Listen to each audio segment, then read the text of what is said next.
The preseason Week 2 review episode of the Bears Talk Underground is brought to you by MyBookie.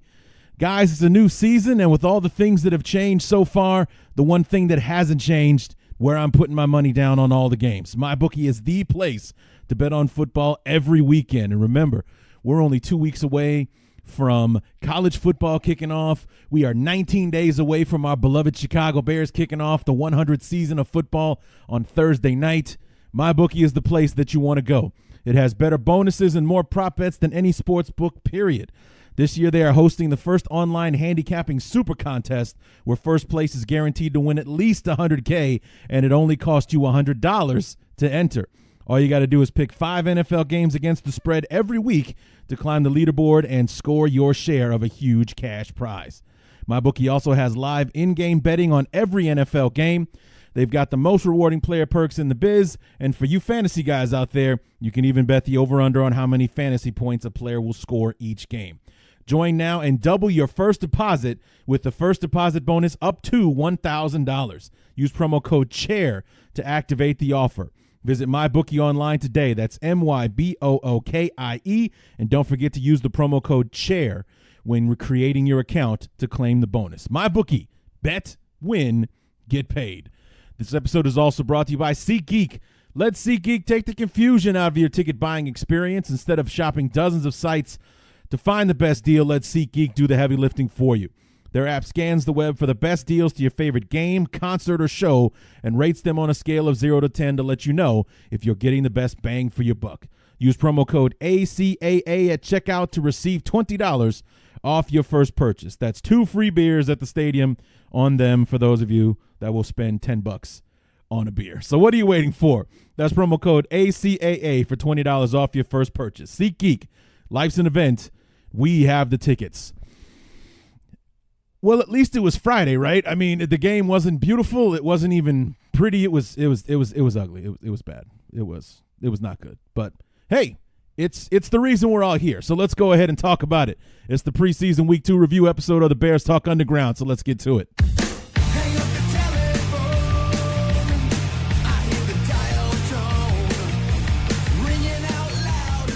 You heard me mention it during the ad reads.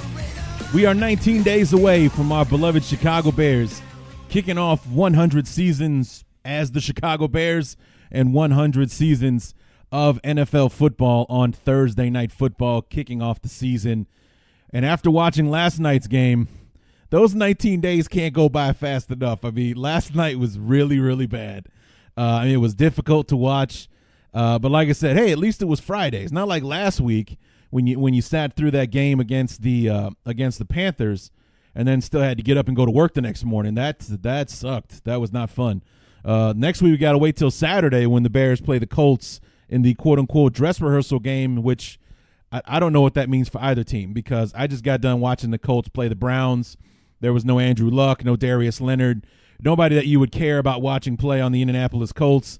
And then, of course, we all know what happened last night with the Bears and the Giants that, the Giants basically took turns beating up on all of our reserves, making every Bear fan question the depth that we have on this football team. But we'll talk about that and everything else under the sun as we move along through through the episode.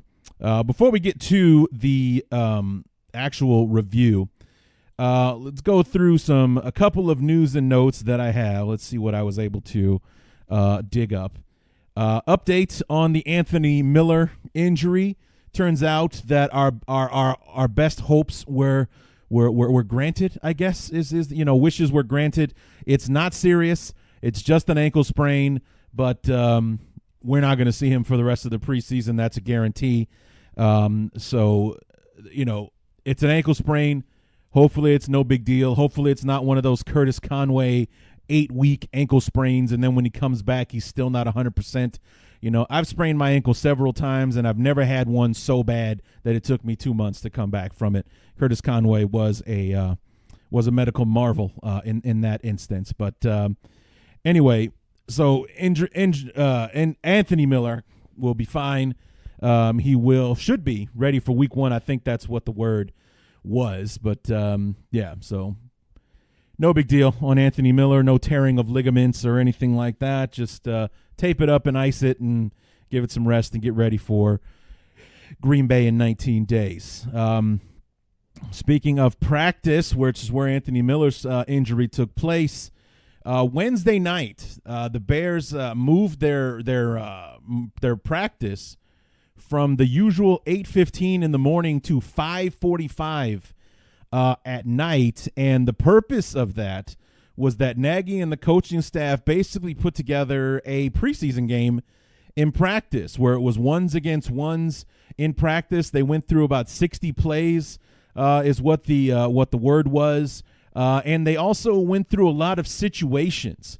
For instance, the defense went out there and then they would go out for like an 8 or a 10 play drive, and then before you know it, turnover. We lost the football. The defense has got to run right back out there, kind of thing. So it was they simulated a playoff game or a football game, not a playoff game, but a preseason game where they were basically creating the situations that may or may not happen in the preseason. They basically wanted to practice those situations, so they made them happen in these particular games. 2-minute drills, what happens on 3rd and 10. So on and so forth. And aside from that idea, like, I don't think I've ever heard of a team doing that. I mean, I'm sure we've all heard of teams running the 2-minute drill and going through those kinds of things in a practice. That's normal. But for the entire practice to be basically a simulated game, I don't think I've ever heard of a team doing that before. But this is basically what Nagy did in lieu of putting his players on the field against the Giants Friday night. That's where Khalil Mack and Akeem Hicks and Trubisky and David Montgomery all got their reps this week, because they certainly didn't get it last night against the Giants. The one big thing that came out of the game was something happened with Kyle Long. He got into a fracas with one of the reserve defensive linemen. Forgive me, I forget what the kid's name is. I think it's Judon, Judon, I believe is his name. He got into a back and forth with Kyle Long, where Kyle Long went Kyle Turley on him, took his helmet off of his head and launched it across the field. I mean, it was one of those things where, there's pushing and there's shoving. Offensive linemen, they're going to grab each other's face masks and all that kind of stuff. You see that happen all the time in practice, and you get a rep where emotions get high and people get fired up and emotions get the better of them and things like that. It's an emotional game. That's going to happen. No big deal. But when you get off to the point where you got to rip the guy's helmet off of his head, and I've seen mixed reports about what he tried to do with the helmet before he threw it. One said he tried to hit the kid with it. One said he was swinging it around and things like that. So who really knows what happened? Everybody is a concern that once he had the helmet, he threw it like Kyle Turley did in that football game. I think it was the Jets or the Eagles or something like that. He took somebody's helmet off his head and then flung it into the air and got himself ejected. And the cost of Kyle Long and his temper tantrum, for lack of a better word, was that, basically he was suspended last night. He did not make the trip to New York with the rest of the team. He was left behind. And after watching the game, you would think that Nagy did him a favor by not making him watch that in person. But, nonetheless, it's I don't know if that is the extent of the discipline, if there will be more, or maybe there is an in-house fine or something like that. But Kyle Long has been dealt with, or so Matt Nagy would have us believe. But that's crazy to hear.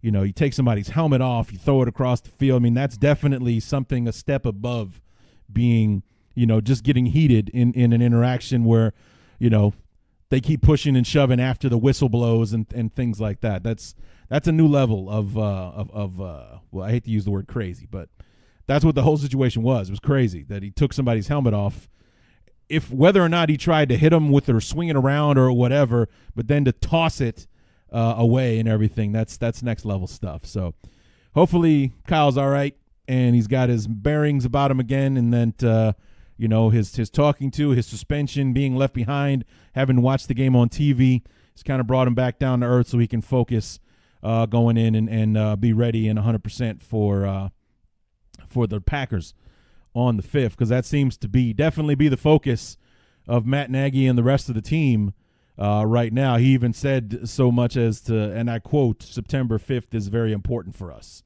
So, it's all about getting ready for Green Bay and winning that first game, because Nagy knows how important it is for us to win that game week 1 against Green Bay. So, yeah, interesting situation going on there. Don't really have anything else as far as news and notes, so let's go ahead and do it. Let's talk about it. Week 2 of the preseason, Bears at Giants.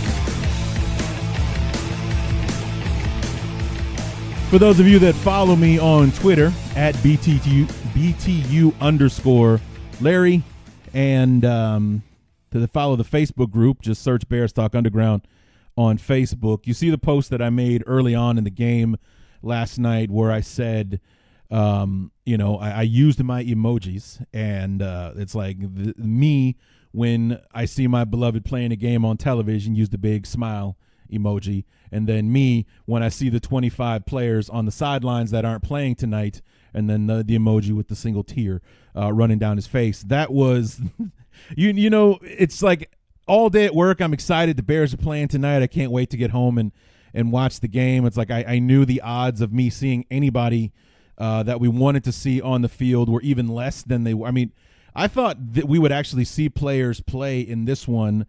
I expected to see no one last week against the Panthers, and got excited when I heard Trubisky was going to start the game. Like, wow, wasn't expecting that at all. And then, of course, nobody else played. And Roquan got a few reps. You saw HaHa Clinton-Dix in the Bears uniform for the first time, and Roquan made a sack, and that was it. We cleared the benches after that. All the reserves came in after that. We got some fireworks from David Montgomery, and apparently that's all we're going to see out of him, because he was amongst the 25, 26 guys that did not play last night, that were all standing on the sidelines in their uniforms with no pads, no helmets, all wearing hats and just hanging out and watching the festivities on the field take place. And it pretty much kind of showed up from the get-go that this was not going to go well for the Bears. Eli Manning and the starters on the New York Giants offense go right down the field and score a touchdown on the reserves. Duke Shelley, who showed good instincts, because the Giants ran the same play twice, and Shelley, I should say, was all over it on the first one, where they kind of run this crossing route thing, and Shelley was able to jump it and tackle Golden Tate the first time around, but the second time he didn't do what he did the first time around. The guy came across his face. It was, of all people, Benny Fowler, who was with the Bears in camp last year. It was Benny Fowler that came across his face. Shelley read it, and he got there just after the ball did, but instead of wrapping up as well as he did against Golden Tate, it seemed like he just wanted to hit him and knock him down. You know that mistake that DBs make sometimes where they think that the hit that they deliver is going to be good enough to get the guy on the ground, and then the guy spins out of it and runs away. Well, instead, he just kind of shook off Duke Shelley's hit and went in, because he hit him at about the 4-yard line or something like that. I think actually if Shelley wraps up, Fowler doesn't even get a first down on the play, but instead he just kind of shrugs off the hit from Shelley, goes into the end zone for the touchdown, and the Giants are up 7-0. And then, Eli was a perfect 4 for 4 on the drive. We generated virtually no pass rush or anything like that, and the trenches were bad last night for the Bears up front. The offensive line in the first half especially was terrible. Rashad Coward and the left tackle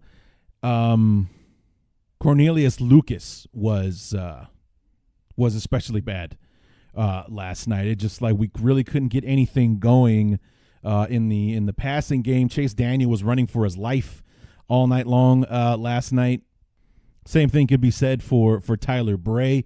He was constantly under fire. So and I think the interior was okay because you didn't see guys coming up the gut on Daniel. Everybody was coming off the edges. So the backup tackle situation, the swing tackle situation is not as good as we thought it was going to be. Like right now, I think maybe the Bears are regretting, Bradley Soul switching to tight end to give that swing position to Rashad Coward because he would be the natural choice at this point. But Coward also got hurt last night. He messed up his elbow on a pass play, and it was one of those things where he's engaging with his guy off to the side, and his guard came over to help him out, and Coward's arm got between the guard and the defender, and that's how he got hurt. I saw it on a replay. But, so the Bears might need to be checking out the waiver wire or available guys to kind of come in and shore that up because after watching these last two preseason games, I'm not sure Rashad Coward is ready to be that guy that comes off the bench first if Bobby Massey or Charles Leno goes down with an injury at some point. And that being said, I'm reading about a lot of criticism online, Facebook, Twitter, what have you, about Chase Daniel. And I don't necessarily think that it's fair or that the panic mode that people are in about our backup quarterback situation is justified at this point. No, Chase Daniel did not play well, but how well would you play if you were constantly running for your life? He's not Trubisky. That's why he's the backup. So, of course, he doesn't move as well in the pocket as Trubisky does. There is a big gap between Trubisky as the starter and Chase Daniel, Tyler Bray as the backups, but that's natural for just about any team in the NFL. I mean, the only team that probably could claim different would be the Eagles, but what's his name is Foles is in Jacksonville now. So even they can't make that claim that they've got a starter as their backup quarterback. I mean, Chase Daniel has the pedigree. He has the experience. He knows the offense. He's played in it for several seasons in Philadelphia and Kansas City with Nagy and such. So he was, serving somewhat of as a mentor to Trubisky and things like that. And he did a serviceable job for us last year when he was called into play. And granted, he did not play a great game against the Giants last year, but he played better than a lot of people gave him credit for, including me. At times, those two interceptions that he threw in that game were both pretty. They happened because Alec Ogletree made an outstanding play on both of those instances. He jumped up and was able to knock the ball down on the first one, and that just happened to stick in his arms, and he ran it in for a touchdown. The second one was like a one-handed, like Odell Beckham interception to knock it away. If that one gets by him, Tariq Cohen goes in for a touchdown. So it's just one of those. The Bears were snake bit in that game. You guys have heard me talk about it, even in the Brett Coleman episode where we talked about the Giants scored a touchdown on a gadget play where they had the receiver throw a ball. I think it was Odell Beckham that threw a touchdown to one of the other receivers, and every break that could go their way did, and the Bears still almost won that game. So, I think Chase Daniel is fine. I think the Bears are lucky to be in their position that they're in with Chase Daniel as the backup quarterback. I'm not ready to start saying we need to start looking elsewhere for help or anything like that. Next year, probably, because next year it also becomes a financial thing because Chase Daniel is a very well-paid backup quarterback. This is the last year of his 2-year deal with the Bears, so next year we might be wanting to look at developing somebody or bringing in somebody else cheap to back up Trubisky, especially since we're a year or two removed from Trubisky getting an enormous pay raise. So we can't have two quarterbacks making $8 million a year on the team anymore, or at least when Trubisky gets his raise, we can't afford to have a $10 million or $8-9 million quarterback on the roster as his backup anymore. So Chase Daniel's probably playing his last days in Chicago, but I'm happy with Chase Daniel being on the team now. So he didn't have a great game last night, but I wouldn't put all of it on him. It's hard to be able to hit your targets when you have to look through, defensive linemen coming at you constantly. I mean, we couldn't even run the ball very well yesterday. The highlights were very few and far between for the Bears. So, I mean, Ryan Nall had a nice run here and there. Kareth White looked good when he was running the football. Let's not talk about Taquan Mizzell because that was a disaster. That guy probably punched his ticket out of Chicago yesterday with those late fourth quarter fumbles. But, overall, we were bad up front, so the whole game, it was a kind of trickle-down thing. Because we couldn't get anything going on the offensive or defensive lines last night, the rest of the team suffered accordingly. It really does start up front for both. We couldn't get any pass rush with our defensive lines and our front seven. Therefore, the quarterbacks were able to, Daniel Brown came out looking really good last night. Eli Manning was perfect on his one drive last night because those guys were not under fire at all. And the one person that did generate some heat on the pass rushing side was James Vaughters, number 46. Had made a couple of plays last night. His big one was probably the low point of the game for me personally. Vaughters came in, was trying to go to the outside, then stepped to the inside, and did a very Khalil Mack-ish move when he went and swatted the ball out of Daniel Brown's hands. The ball bounced up to him perfectly. He's taking it away. Daniel Brown finally, just hanging on for dear life, brings him down somewhere between the 10 and the 15-yard line. So we're down, I think it was 10-3 or 7-3 or something like that at that point. Here we are. We're in the red zone. Everything is great. And then, like I said, the low point of the night for me, all the Bears did was go backwards on that drive. I think we ended up losing like 20-plus yards on the drive. Like we were starting there looking at worst, looking at like a 29-yard field goal, a chip shot for Fry or Pinero or whatever, whoever's turn it was. Actually, it was Fry. That's because that was the low point, was that we lost yardage. I think we lost like 5 yards on the run play. Then then we had an incomplete pass in the corner to I think it was Riley Ridley who was open, and Daniel was off target on it. And then he got sacked for like another 12-yard loss afterwards when he couldn't get away from his – actually, it was 2 sacks. The first play that lost 5 yards was a sack. Daniel tried to break the pocket and got caught from behind. And then the second one, he gave ground and got caught for like another 12-yard loss. We started on like the 14 and ended up on like the 32.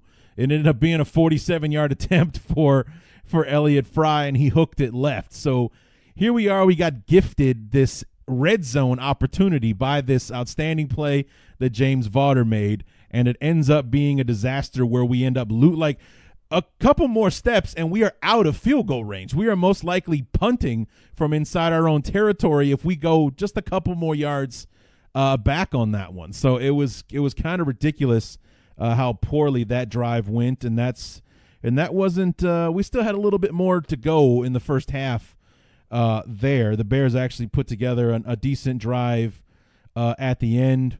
Was kind of hoping that it was kind of a 6 in one and half in the other kind of moment. When the Bears got their hands on the football, they were in the 2-minute drill, and if they don't get another yard, Pinero's looking at like a 56-yard field goal. And all I've been hearing about how great this guy's leg is and things like that, and looking to redeem himself from the field goal that he missed last week. He made a 41-yarder earlier in the game and was looking to, was kind of hoping to see if maybe at the end of the half, why not? Let's see if he can do it. Instead, Chase Daniel hooks up with Javon Wims, who was like the one bright spot on offense last night was Javon Wims. Caught a really nice pass for about a 29-yard gain that made it like a 27-yard field goal or something like that for Pinero as time expired, and it was like 19-6 at halftime, or 12-6, whatever it was. I wasn't really paying attention at that point. I actually had to watch the game again today because I fell asleep during the second half. That's how exciting the game was. So I confess. But anyway, it was that was basically the game. There was no pass rush. The offensive line was terrible, especially in the passing game, because neither Tyler Bray or Chase Daniel could get anything going because the receivers weren't getting open. That's another thing. There was that one where Daniel got sacked before the Elliott Fry field goal attempt was everyone was covered. Nobody got open, so Daniel had to try to get himself more time and ended up getting sacked for a big loss. on that one. There were too many penalties. Kareth White had like the lone really great highlight. Well, actually, there were two. I'll get to that one in a second. But Kareth White was able to run a kickoff back for a touchdown, which is what we've heard that this kid is good at. He's a good kick returner. And he, sure enough, untouched for like 103 yards for a touchdown, gets called back because of a stupid penalty, a holding penalty. Clifton Duck made a big name for himself last night, made a lot of really good plays, including a very Eddie Jackson-ish interception last night. The Giants were on the Bears' 1 yard line, about to go in. The quarterback goes back to throw, and Duck comes from across the field. He literally followed the defender, his opponent, across the field, dove in front of him, picked it off, and then ran it back for like 60 yards to get caught from behind by one of the wide receivers. But an amazing defensive play from Clifton Duck, who didn't play poorly last week, but really played well last night, as opposed to John Franklin, Mr. Last Chance U, who actually played well against Carolina. He's kind of swapped positions now with Clifton Duck. He's that undrafted rookie that might actually get to stay on the team, as opposed to a week ago we would have been saying something different. So, but Clifton Duck, James Vaughters were the kind of the guys that played well on defense last night.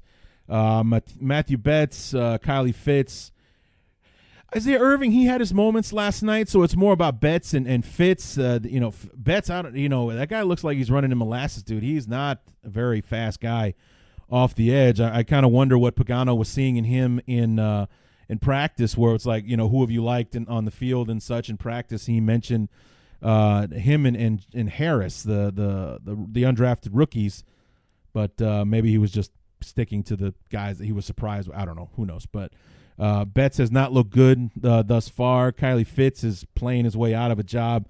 James Vaughter looks like he's going to be the guy to, kind of be coming off the bench, God forbid, if we need him. Tyler Bray, I just got Tyler Bray on my list of things to talk about. Missed Marvin Hall for the second week in a row. Last week he threw short, and the ball was deflected by the defender when he had Marvin Hall down the middle of the field wide open for a touchdown. Last week he didn't put enough on it. This week he put too much on it. Like, if he puts air under that and Marvin Hall can run underneath it, it's a highlight touchdown. Everybody's happy. It looks great. We got something to show on SportsCenter, that kind of thing. Instead, he trying to laser it out there. And I've said all along, I said it last year, I said it last week, I'll say it again today, Tyler Bray's got a fantastic arm. He has got a fantastic arm. He can probably throw it the length of the football field if you need him to, as long as you don't care where the football ends up, because his accuracy is absolute garbage. That is why he is a number 3 quarterback that probably won't make the team this year.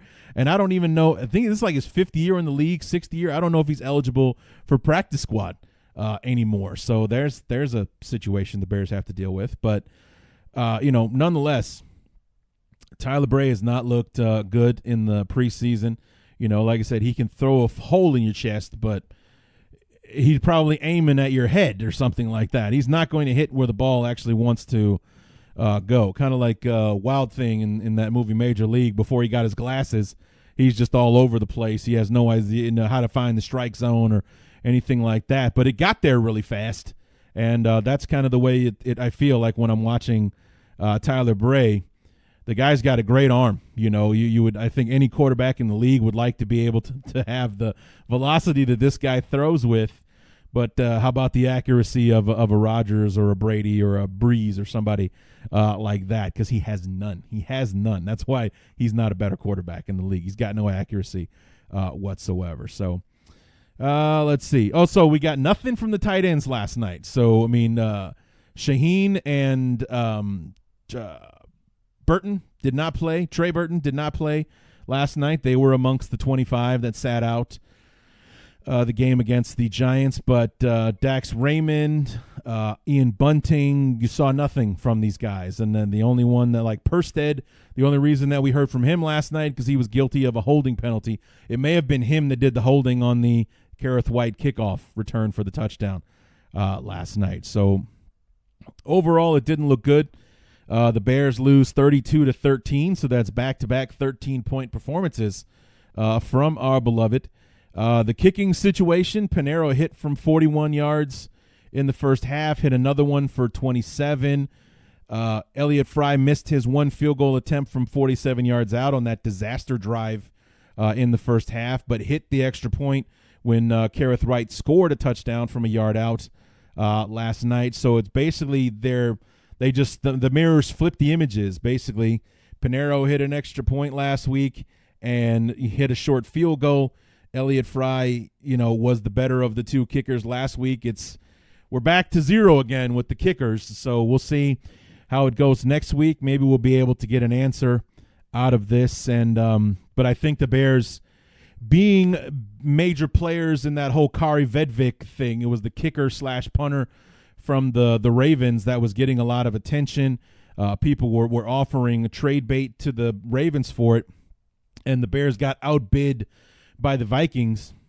And I think the fact that they were even offering anything in the first place says a lot, about how important the solidifying the kicking position is to Ryan Pace and Matt Nagy, and where they feel they are with Fry and Pineiro. It's like there's people put polls on Twitter all the time. Is the Bears week 1 kicker on the roster now, yes or no?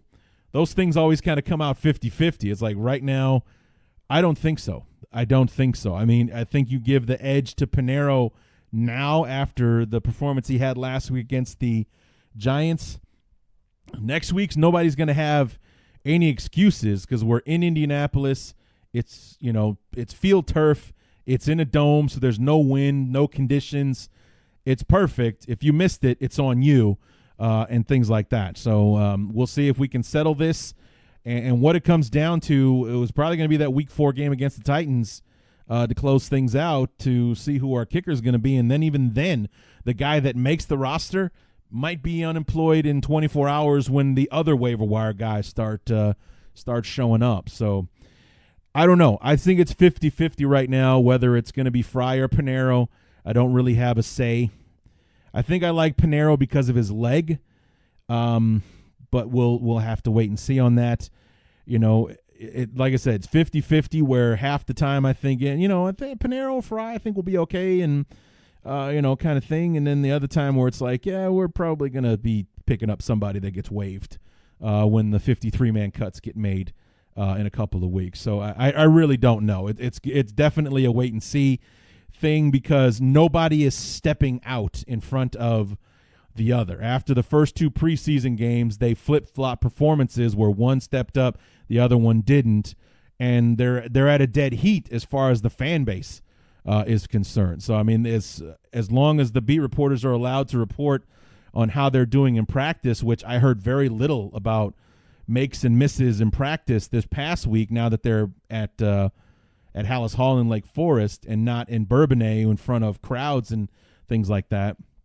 I heard it's not going well, and it couldn't have been going well if Ryan Pace felt the need he had to offer up draft capital, which the Bears are short on for 2020, to get Kari Vedvik in a Bear uniform. So, it's interesting. But next Saturday, so we got to wait another extra day for the Bears to play Week 3 against the Colts. And be interested to see who plays, who doesn't.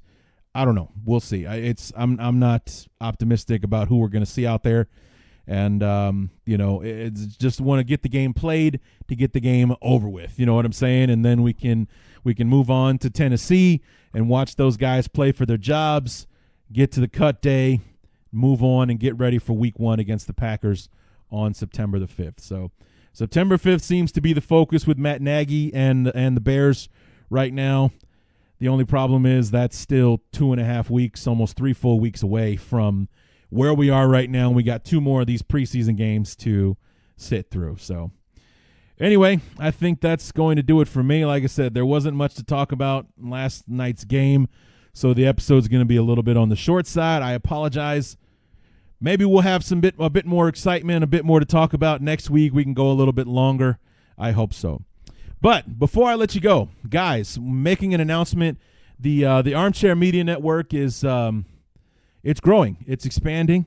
We are going to be like solidifying our hosting service, where most of the guys that have shows on the network are independently hosted. Like I'm on Podbean. There's other guys going through other carriers and such.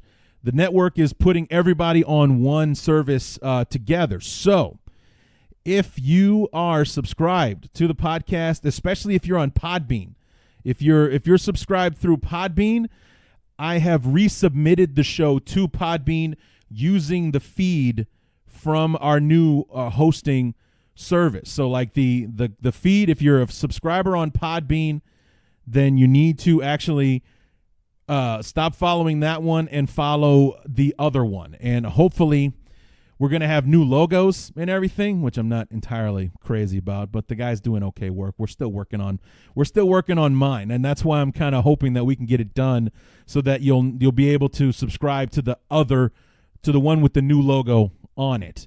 But stick close to the social media. I'll be sure to let you guys know. If you guys are getting the show through iTunes or Stitcher, Google Play, Spotify, nothing changes. I'm only talking to the people on Podbean because that's my hostings. That's the show that's the place where the show is currently hosted. This is going to be the last show that I put on Podbean. So if you're subscribed to Podbean, you either need to switch over to iTunes, to Spotify, to Google Play, to Stitcher, and find the show there, or find the other feed that I used with the. It's all very confusing, and I apologize, but it's like I submitted the RSS feed is what they call it. That's where they share it with Podbean. So you'll still be able to find the show on Podbean going forward. So either get switched over to one of the other hosts, or the feed that you're currently using, if you're subscribed, will not be updated anymore after this. There's going to be one more like little episode that I put on there to basically say, this is not where you can find the show anymore. Go to the other feed, and then you can go to the other one and download the show there. But this will be the last full episode you can get on the Podbean feed right now, because I'm moving over to the other hosting service with the rest of the shows on the network. So yeah, that's actually starting this Monday, the 19th. And I apologize for the short notice, but they kind of just hit us with all this information about when it's actually going through, because it was supposed to happen last month, but it didn't. And there have been difficulties getting everything moved over, but we're all suited up and ready to go. And they say Monday's the day that we make the switch. So this is the last episode that will be on Podbean in the original feed. Look for the other feed that has it, and hopefully in the next couple of days you'll be able to distinguish the two, because the old one will have my current logo on it. The new one will have the new logo for the network on it, and that's how you'll be able to decide and decipher between the two. But like I said, if you're already getting the show on Apple, on Spotify, on Google Play and such, nothing changes. I changed the feed. Nothing changes for you. You're still getting the episodes and things like that. So this is mostly for the Podbean users.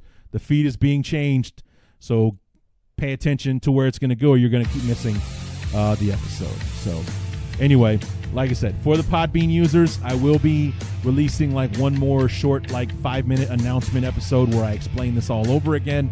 But for the rest of you, sorry to waste your time. Nothing changes for you guys. Everything else is kosher.